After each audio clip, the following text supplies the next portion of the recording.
Bonjour à tous, merci d'être là et merci d'être venus nous écouter.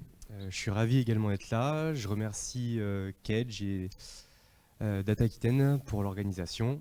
Et puis je suis revenu ici il n'y a pas longtemps également puisque je participe à Kedge tous les ans à la rentrée climat. Donc ça fait plaisir. Peut-être qu'il y en a certains qui m'ont vu, certains étudiants qui sont là et qui m'ont vu cette année pour la rentrée climat. Alors aujourd'hui, avec mon compère Christophe, on va vous parler d'une nouveau type de plateforme qui est en train d'émerger et qui s'appelle le Data Lakehouse. Mais juste avant ça, je me présente rapidement un poil plus en détail. J'ai l'impression que ça passe un peu vite. Thomas Liénard, je suis data architecte chez Telio, ça fait 6 ans maintenant que je suis là-bas. Et je m'occupe, que ce soit pour des clients un peu plus importants, sur les projets de l'implémentation de leur projet, c'est-à-dire quelle brique va aller où, ou alors pour des clients un peu plus petits, je fais des études complètes d'architecture au niveau de leur plateforme de données. Et en plus de faire l'étude, je mets en place ces architectures chez mes clients. Et donc notamment dans toutes ces architectures qu'on met en place et qui étaient souvent discriminées en différents besoins, on arrive à une implémentation soit Data Lake, soit Data Warehouse. Il y a un nouveau type de plateforme qui monte de plus en plus, qui est le Data Lakehouse et qui permet de combiner les deux. Et on va essayer de vous expliquer en quoi ça consiste, quelles sont ses forces et ses avantages. Christophe, si tu veux te présenter. Oui, donc Christophe Anglade, donc moi je suis solution architecte chez Databricks. Je présenterai un petit peu plus en détail Databricks juste ensuite, mais donc moi j'ai un background plutôt technique. J'ai passé plus de 7 ans sur le terrain en tant que consultant chez Telio.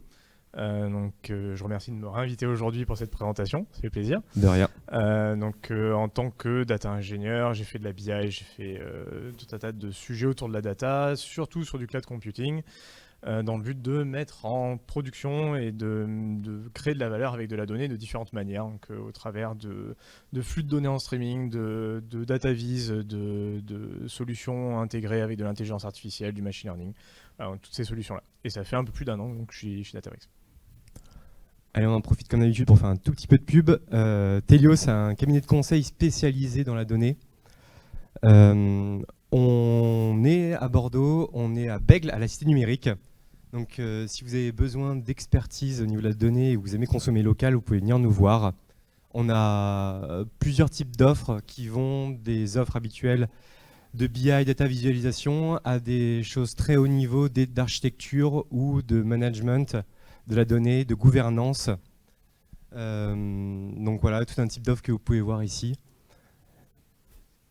Christophe. Alors Databricks, une société qui a été créée il y a tout juste 10 ans maintenant. On était un peu plus de 500 employés il y a 4 ans, aujourd'hui c'est plus de 5000. Donc forte croissance autour de sujets basés sur de l'open source. La boîte à l'origine elle a été créée, elle est toujours dirigée par des cofondateurs qui ont inventé Spark, qui ont inventé Delta Lake et MLflow, donc des moteurs qui aujourd'hui sont tous open source. Je crois que chacun d'eux fait plus de 10 millions de téléchargements par mois sur Git. Donc c'est des solutions qui sont extrêmement répandues aujourd'hui. Et notre but, on est les inventeurs de cette catégorie, de nouvelle catégorie qu'on appelle le Lakehouse. On verra un peu plus en détail ce que c'est. On est reconnu dans 2 Golden Quadrants du Gartner, donc sur la partie DBMS et sur la partie Data Science Machine Learning. Et aujourd'hui, on a dépassé le milliard de revenus. Je détaillerai un peu plus en détail comment ça fonctionne tout ça. Hop, celle-là, tu veux que je la passe ou pas? Non, je peux la présenter. Vas-y. Donc justement, quand on parle de l'ECAS, on va parler d'une nouvelle catégorie. L'idée, c'est d'aller englober tout un tas d'usages, donc de la data analyse jusqu'à la data science, en passant par la data ingénierie. Vous allez voir que dans les différentes approches que l'on a aujourd'hui, dans les différentes architectures, si on veut reproduire ce type de fonctionnement aujourd'hui, il faut mettre en place tout un tas d'outils, tout un tas de services, de mécaniques, surtout quand on parle de solutions qui sont cloud native. Si je prends un exemple sur GCP, si on veut aller créer une application, déployer une application qui fait du temps réel, qui fait du machine learning, qui fait de la data viz, il va falloir que je mette en place tout un tas de services différents, composites, Peut-être qu'il va me falloir du PubSub, du Dataflow pour faire du temps réel. Peut-être qu'il va me falloir un Dataproc parce que j'ai besoin de faire tourner du Spark. Je fais un peu de data science, donc il va falloir que je mette en place Vertex AI, du BigQuery. Donc c'est tout cet écosystème qu'on vient englober dans ce qu'on appelle le Lakehouse. Et l'idée du Lakehouse, c'est de pouvoir faire l'ensemble de traiter l'ensemble de ces cas d'usage au sein d'une même plateforme. Donc l'idée, c'est de simplifier les architectures data, d'avoir une plateforme qui est multi-cloud et totalement open source. Alors j'ai l'impression qu'à chaque fois que je clique sur le bouton suivant, ça passe 3 slides d'un coup. Donc c'est assez embêtant. Je vais essayer de m'arranger. Et ça ne veut pas revenir en arrière. Est-ce qu'il y a quelque chose qui est programmé pour que ça passe plusieurs slides d'un coup ou pas? Non? Ok, bah, je comprends pas. Je comprends pas, c'est peut-être la presse. T'arrives à faire avec l'ordinateur? Vas-y, touche plus. Maintiens le doigt enfoncé sur la touche. Ah non, ça passe, hein. Ok. Alors, on essaie de switcher. Du coup, un Lakehouse, ça doit respecter 8 propriétés pour être défini en tant que tel. La première, c'est de supporter les transactions, c'est-à-dire que les transactions acides, c'est-à-dire que la donnée ne va pas être détériorée au sein du système, même s'il y a un crash, un bug, n'importe quoi. On va toujours préserver l'intégrité de la donnée. Je ne vais pas vous passer les 8, j'ai essayé de vous faire les plus importantes. Il doit être capable de supporter tous les traitements BI habituels qu'on va avoir, en même temps que supporter tous les nouveaux types d'usage de la donnée qu'on va avoir, comme la data science, le machine learning et ainsi de suite. Il va être capable, il est open source, il a son stockage qui est découplé de sa capacité de compute. Il est capable d'avoir des intégrations de schémas, donc c'est-à-dire qu'on va être capable de définir des contraintes sur le schéma, sur la modélisation qu'on va mettre en place au sein de ce stockage. Et enfin, il est capable de supporter les pipelines de streaming de bout en bout. Donc ça, c'est les grandes caractéristiques des plateformes Lakehouse. Si elles respectent tout ça, on peut les définir en tant que telles. Sinon, ça va être d'autres types de plateformes. Bon, on reste sur cette slide du coup. Okay, j'essaye de faire ce que je peux, mais ça marche pas. Non, non mais c'est ça très bien ça.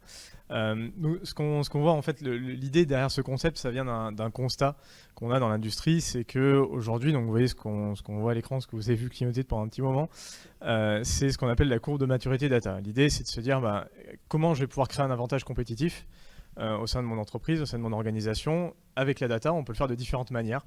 Ce qu'on a vu qui est le plus classique, qu'on a vu se développer dans les 10 dernières années, c'est tous les usages autour de la data analyse, finalement tout ce qui est regarder vers le passé pour voir ce qui est arrivé et le comportement, donc tout ce qui va être descriptif finalement. Et on voit que plus on va vers des usages qui sont des usages de forecasting, d'aller faire peut-être de la prédictive maintenance pour automatiser des processus, on va créer de plus en plus de valeur grâce à ça. L'idée derrière ce concept de l'ECA, c'est de pouvoir augmenter l'ensemble de cette chaîne de valeur et se dire finalement on est capable de soutenir l'ensemble de ces cas d'usage et on est capable de les accélérer. Parce qu'aujourd'hui on voit beaucoup d'entreprises qui finalement se retrouvent coincées sur ce que la première partie orange que vous voyez et qui ont du mal à aller passer à l'échelle sur la partie de droite. Ça c'est un constat qu'on fait pour plusieurs raisons. La raison principale, c'est qu'aujourd'hui on utilise différentes couches technologiques pour traiter ces différentes problématiques. On va utiliser des data warehouses pour faire de la BI, pour aller regarder, faire du descriptif et essayer de comprendre ce qui s'est passé, pour aller faire des tableaux de bord. C'est un outil qui marche extrêmement bien pour faire ça. J'en ai fait pendant plus de 6 ans, utiliser des solutions de data warehousing pour aller faire des schémas en étoile, pour aller faire de la data vis, c'est quelque chose qui marche très très bien. En revanche, quand on va passer sur des cas d'usage, on a besoin d'aller automatiser des processus, d'aller entraîner des modèles de machine learning, d'aller faire de la data science. On va potentiellement avoir besoin d'utiliser des solutions type data lake et qui vont nous permettre d'aller ingérer tout type de données. Donc des données structurées, mais aussi de la donnée qui est semi-structurée ou de la donnée non structurée. En ce moment, moi, je travaille sur des cas d'usage de computer vision. On a besoin d'avoir des centaines de milliers d'images en entrée pour pouvoir aller entraîner des modèles. Donc on a besoin de ces deux solutions. Et du coup, ça pose plein de problèmes. Ça pose des problèmes parce qu'on va se retrouver avec 2 silos de données distincts. Et on le sait, quand on a besoin de traiter des cas d'usage type, par exemple, maintenance prédictive, on va avoir besoin d'aller taper dans ces 2 répertoires de données. on va avoir besoin de données qui viennent d'IoT, de la donnée de capteur, qui va nous envoyer des informations, je sais pas, des relevés de température, de pression, ou de position GPS, et on va avoir besoin d'aller croiser cette information avec la donnée qui est, en règle générale, plutôt stockée dans des solutions de data warehousing. Donc de la donnée structurée et de la donnée qui, d'habitude, sert plutôt à faire de l'analyse de données, du SQL. Du coup, on se retrouve avec 2 silos de données complètement disjoints. On va avoir des problèmes d'incompatibilité en termes de sécurité. Donc si je fais toute une stack de sécurité, si j'implémente tout un panel de mesures de sécurité en termes d'accès à la donnée aussi sur un data warehouse, il va falloir que je réplique la même chose sur mon data lake. Et on va avoir une incompatibilité en termes de support de use case. Justement, l'exemple que je prenais de maintenance prédictive, on voit qu'on a besoin d'avoir des données qui viennent de ces 2 répertoires, et en général, on ne sait plus trop où le mettre. Et c'est justement l'idée qui est derrière ce concept de lakehouse, c'est l'idée de se dire, si je suis en capacité d'avoir un data lake qui me permet de traiter de la donnée qui est structurée, qui me permet de faire des opérations d'update, de delete, comme ce qu'on trouve finalement dans un data warehouse. C'est ce dont on a besoin dans un data warehouse. Je me retrouve avec une solution qui est capable de couvrir l'ensemble de mes use cases. Aller faire du use case structuré et de tout ce qui tourne autour du data warehousing, et pouvoir aller traiter des use cases d'analytique, du streaming, tout ce qu'on ne fait pas avec un data warehouse qui soit cloud ou on-prem. Et c'est là où Databricks intervient. En fait, aujourd'hui, on vient par ce concept, donc cette idée d'architecture qui dit on va tout baser sur un data lake open avec des solutions qui sont multi-cloud et qui nous permettent de simplifier finalement ces 2 silos de données disjoints.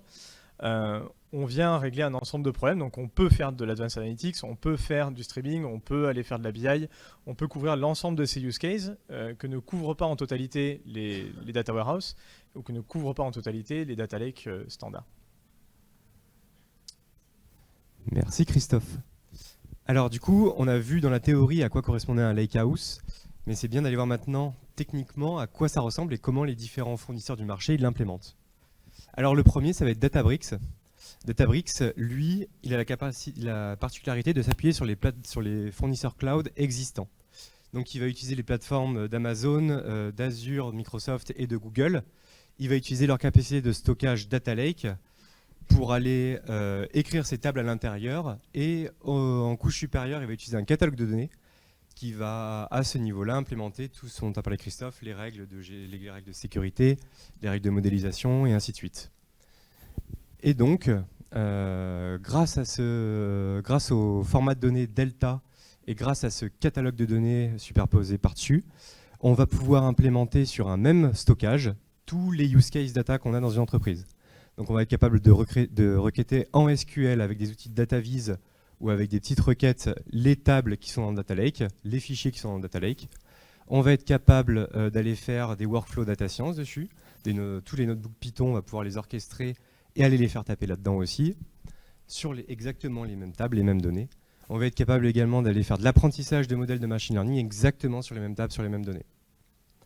Donc au sein d'une même plateforme, avec juste une couche Delta qui est un langage open source et un catalogue de données, on implémente tout au même endroit.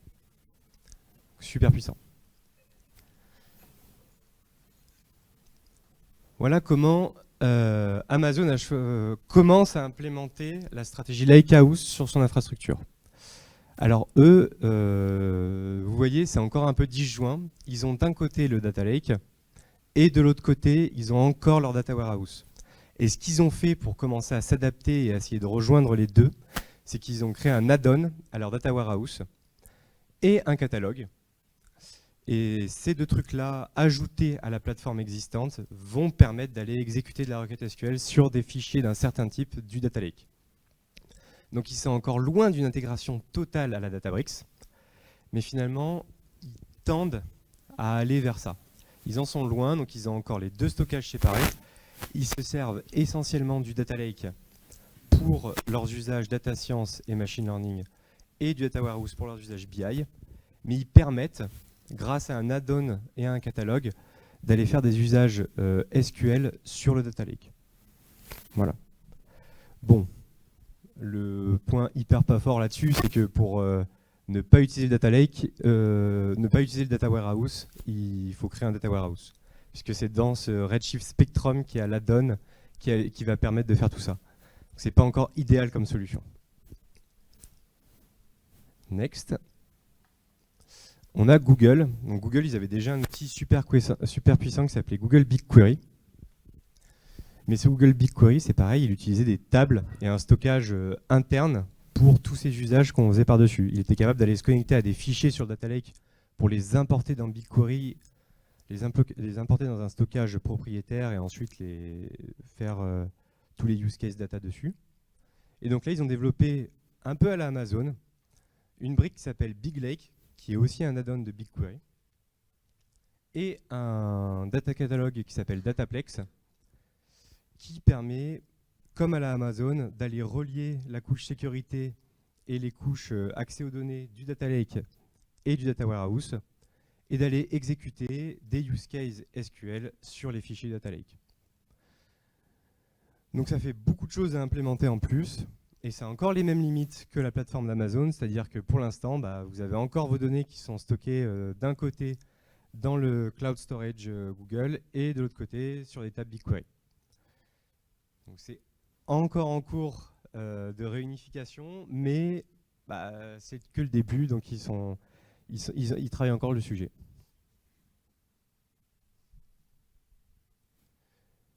Troisième, on va voir un peu ce que fait Azure. Alors Azure, au départ, ils étaient super en retard sur tous ces use cases-là, donc ils ont beaucoup poussé un composant qui s'appelle Azure Databricks. Donc à la différence des deux anciennes plateformes, des deux précédentes plateformes que j'ai expliquées, Databricks sur Azure, il s'implémente comme un service comme n'importe quel autre service Azure. Donc le partenariat entre Microsoft et Databricks était très fort au début. Et du coup, tous ces use cases lakehouse, tous ces traitements à base de moteurs de cluster Spark et ainsi de suite, Microsoft poussait pour aller au maximum sur Databricks. Ils reviennent un petit peu là-dessus ces derniers mois. Et sur les dernières présentations qu'on voit de Microsoft, on voit de plus en plus Synapse Analytics apparaître tout seul.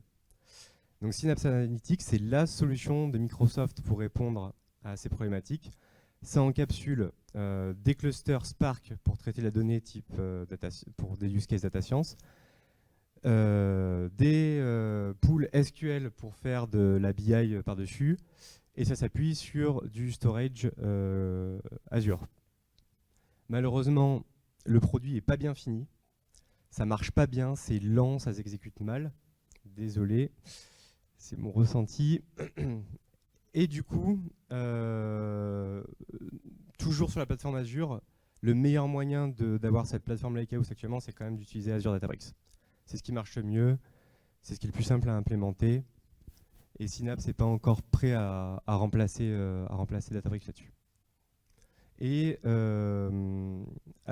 Azure fait le choix, Microsoft fait le choix d'utiliser également le format open source Delta pour le stockage sur la partie Data Lake. Donc Delta, c'est des fichiers parquets. Donc vous connaissez les fichiers parquets, fichiers column storage, donc accès rapide, hyper bien pour l'analytique. Et par-dessus ça, en fait, il y a des fichiers JSON qui s'ajoutent par-dessus et ça permet d'avoir tout ce qu'on attend, donc historisation des données, time travel. Donc c'est des fichiers parquets avec des fonctionnalités supplémentaires. Voilà.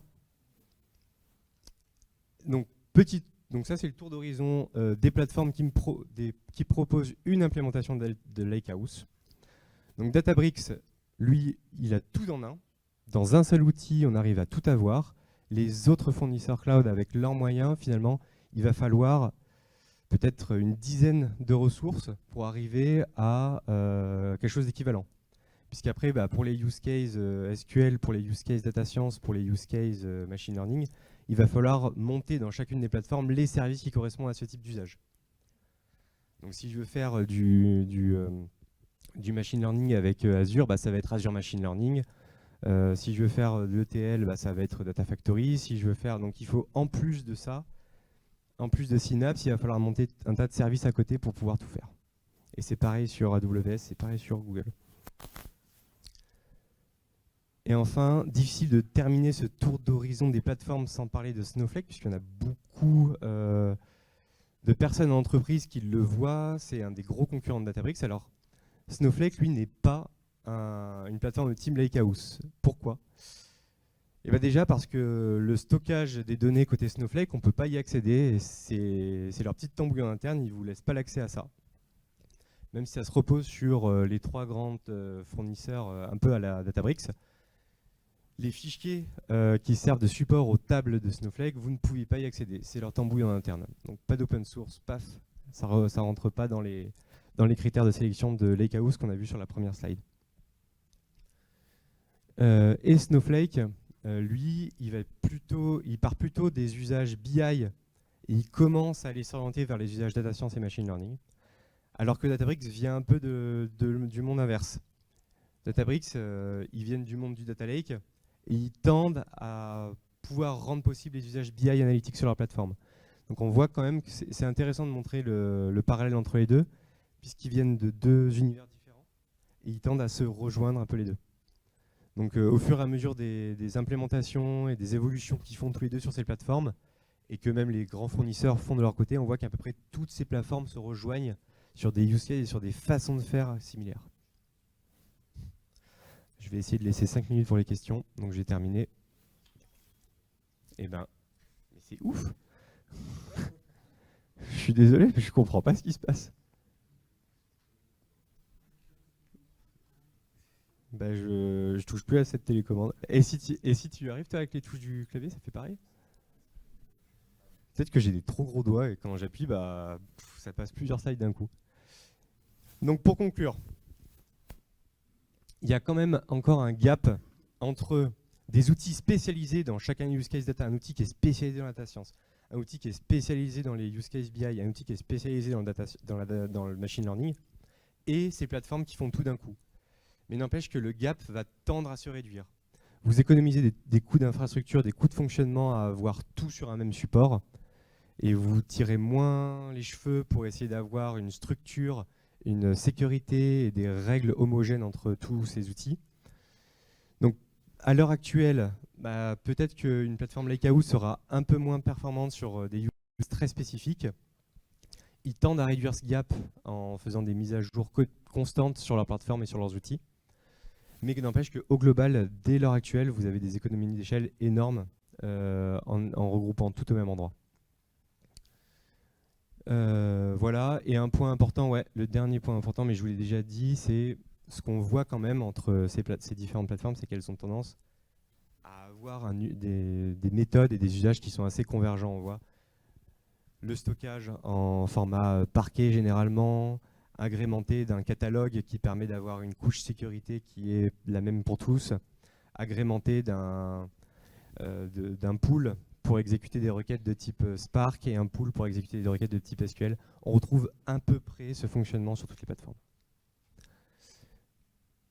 Voilà, et ben il nous reste 5 minutes, donc merci à vous de nous avoir écoutés, et puis si vous avez des questions, on est là. Merci beaucoup. Merci Thomas, merci Christophe. Alors, les questions.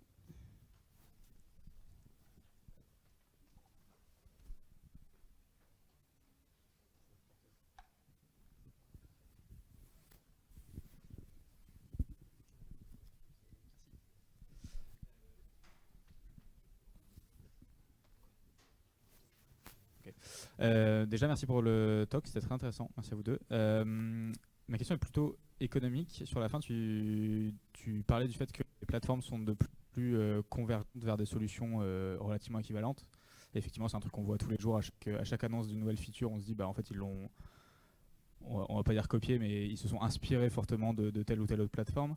Est-ce que, à votre avis, à tous les deux, on risque de voir certaines de ces grosses plateformes se casser le nez dans les prochaines années et peut-être un monopole ou en tout cas une restriction du nombre d'acteurs sur ce domaine dans les années à venir, notamment au vu du contexte économique qui n'est pas forcément simple pour tout le monde? Alors, nous, ce qu'on voit, merci pour la question, c'est super intéressant. Je pense que dans les prochaines années, ce qu'on va voir, c'est que de toute façon, il y a un marché qui est détenu par des cloud providers. Donc toutes les solutions cloud native, Azure, GCP, AWS, c'est encore des boîtes qui se portent plutôt bien. financièrement, et je pense qu'ils vont continuer à essayer d'avoir leur part du gâteau. Donc continuer à développer leur solution cloud native et à pousser leur solution cloud native. En revanche, je pense qu'il y a un vrai engagement des entreprises, et on le voit chez nos customers, vers des solutions qui sont multi-cloud, justement parce que à petite échelle, ça va leur permettre d'avoir quelque chose qui est interopérable, qui permet d'aller traiter tout un type de cas d'usage. Et après, quand on pense à des sociétés qui vont racheter des filiales, qui n'ont pas forcément les mêmes solutions cloud, ou qui vont travailler dans des régions différentes. Moi, j'ai des clients aujourd'hui qui travaillent en Chine et des clients qui travaillent en Europe. En Chine, il n'y a pas de GCP, par exemple. Donc, il se dit un truc en ce moment, c'est que le mot de l'année, entre guillemets, dans la data en 2023, c'est la régulation. De plus en plus, il va y avoir des régulations qui vont apparaître. C'est quelque chose qui accélère de plus en plus. Et ça demande d'avoir une infrastructure et un choix technologique qui est flexible et qui vous permet potentiellement de changer de solution ou d'être vraiment de plus en plus interopérable. On parle aussi de stress exit. Donc pouvoir se dire, j'ai une solution, je change tout mon workload qui est dans une solution, je mets dans une autre. On voit bien que si on part sur des solutions qui sont cloud native, avec toute une suite d'outils, par exemple sur AWS, sur GCP, sur Azure, c'est très complexe d'aller migrer ces workloads-là d'un cloud à l'autre. Donc on parle de plus en plus de ce type de cas d'usage. Et donc pour moi, s'il y a un mouvement qui est en train d'être opéré, c'est vers ces solutions qui sont plutôt open, plutôt multi-cloud, qui vous permettent d'avoir cette flexibilité. Ensuite, est-ce que le nombre d'acteurs va réduire ? Je pense que toutes ces boîtes-là, c'est des boîtes qui se portent très bien, et je pense que dans les prochaines années, c'est pas voué à disparaître, non ? Mais, ce qui est sûr, c'est il y a aussi en termes de TCO, où les entreprises ont de plus en plus regardé le TCO, et avoir une solution qui unifie l'ensemble de ces cas, ça permet de réduire le coût de la plateforme.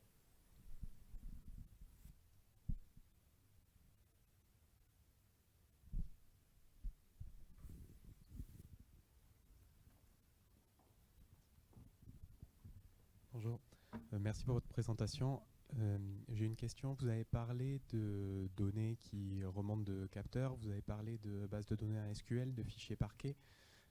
Donc dans le cas où, côté Data Science, on gère des séries de données multivariées à partir de données qui sont remontées par des capteurs et stockées dans une base SQL, qu'est-ce qui se passe dans le Data Warehouse ? Il y a une duplication des données avec une représentation dans le monde SQL pour certaines personnes, et pour ceux qui vont développer des applications en machine learning, par exemple, une représentation en parquet pour avoir des séries temporelles avec les différents paramètres d'intérêt. En fait, tout réside dans le format de stockage, donc le format Open Delta, qui permet d'aller couvrir l'ensemble de ces données-là. Donc Delta, c'est un format de stockage ouvert, comme je disais, mais qui va être en capacité d'aller récupérer de la donnée qui vient de séries temporelles, ou des données semi-structurées, non structurées, ou de la donnée structurée qui est en SQL. Et surtout, c'est un format qui va vous permettre de le requêter, qui est requêtable aussi bien en SQL que dans d'autres langages. C'est pour ça qu'une fois que vous avez de la donnée qui est en Delta, donc derrière c'est des fichiers parquets concrètement, mais on vient y mettre une petite couche de transactionnel, entre guillemets, enfin on vient y mettre un log qui vient traquer l'ensemble des changements sur le fichier, et ce qui rend le data lake ACID compliant. Donc, ceux qui connaissent le monde du SQL, c'est ce qui permet d'avoir l'atomicité des transactions, la consistance, etc. etc. Et ça nous permet de faire ces opérations SQL sur les mêmes données que les données qui sont utilisées pour la data science. Donc après, quand on a un flux de données qui arrive en entrée et qui stocke des données dans une base SQL, c'est aussi des données qui peuvent être stockées directement dans un data lake, dans ces types de formats, et ingérées directement dans ce qu'on appelle le Delta Lake ou le Lakehouse ici. Merci beaucoup. Dernière question. Rapidement.